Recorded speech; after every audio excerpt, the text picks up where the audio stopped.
Praise the Lord. இந்த உலகத்தில் நீங்கள் சந்தோஷமாக வாழணும் அப்படின்னு நினைக்கிறத விட சமாதானமாக வாழணும் அப்படின்னு தாங்க நினைக்கணும்.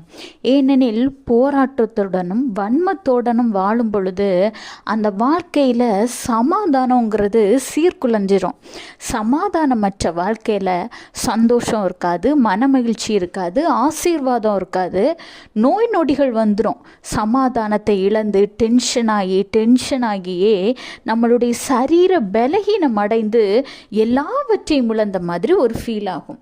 அப்போது நீங்கள் சமாதானமாக வாழணும்னா என்ன செய்யணும் தெரியுமா?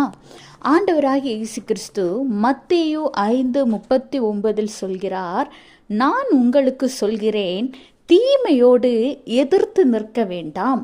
ஒருவன் உன்னை வலது கன்னத்தில் அறைந்தால் அவனுக்கு மறு கன்னத்தையும் திருப்பிக் கொடு.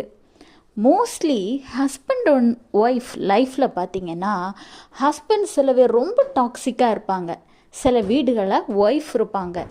அவங்க எங்கிட்ட அப்படி காட்டுறாங்க, நானும் திரும்ப காட்டுறேன் அப்படின்னு நம்ம காட்டினோன்னா நம்ம வாழ்க்கை ரொம்ப மோசமானதாக இருக்கும்.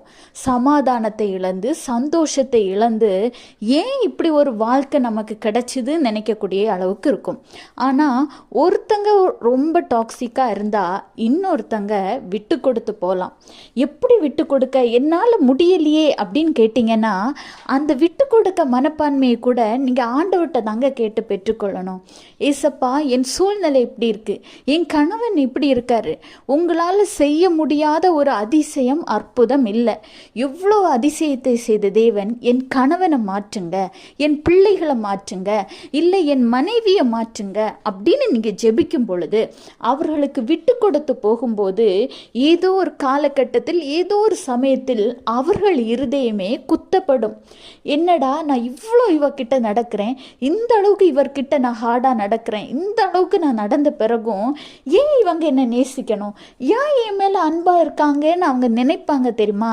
அந்த நேரம் ஆண்டவர் அவர்களோடு இடைப்பட்டு, நீங்கள் நினைத்த அமைதி சமாதானமான கணவனை காட்டிலும், மனைவியை காட்டிலும், பிள்ளைகளை காட்டிலும் நீங்கள் ஆச்சரியப்பட்டு பார்க்கக்கூடிய அளவுக்கு அவர்களை மிகவும் மேன்மையானவர்களாக, உங்கள் மனதிற்கு மிகவும் பிடித்தவர்களாக ஆண்டவர் மாற்றுவார்.